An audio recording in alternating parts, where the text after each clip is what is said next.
দেখুন, প্রথমেই বলবো যে কোনো মানুষের মৃত্যুই দুর্ভাগ্যজনক, বিশেষ করে তা যদি রাতের অন্ধকারে পুলিশের গুলিতে হয় এবং বিনা বিচারে পুলিশি হেফাজতে যদি কোনো অভিযুক্তের মৃত্যু হয়, তাকে কোনোভাবেই গণতান্ত্রিক বলা যায় না।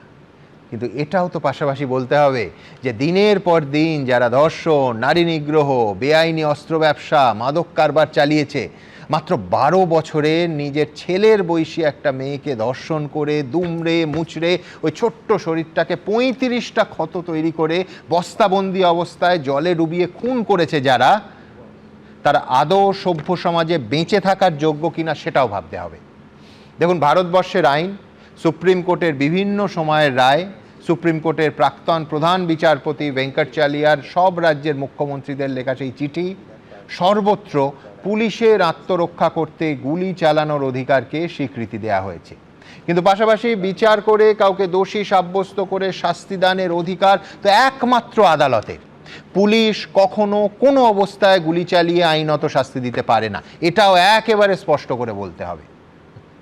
কিন্তু কথায় বলে মায়ের থেকে মাসির দরদ বেশি।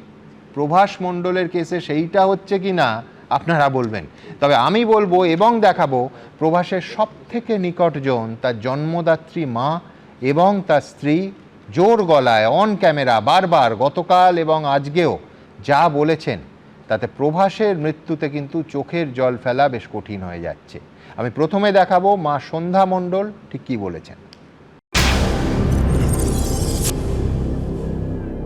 ও যেরকম কর্ম করেছে, মারা গেছে, ও যেন দুষ্কর্ম করেছে, আমার কোনো আর আপত্তি নেই, আর কষ্ট নেই, আর দুঃখ নেই। ও যেরকম একটা মেয়ের কষ্ট দিয়ে মেরেছে, ও তো সেই মরেছে, শেষ।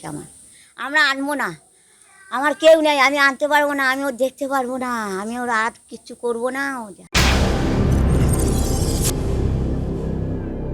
তারও মার বুক খালি হয়েছে, আমারও কি দরকার, আমারও যাকগে, আমার ওর কোনো ইচ্ছাও নেই যে ও পোস্তায় দেবো, আমারও বুক খালি হয়ে যাক। এবার দেখাবো প্রভাসের স্ত্রী চাঁপা মণ্ডল গতকাল এবং আজ ঠিক কি বললেন।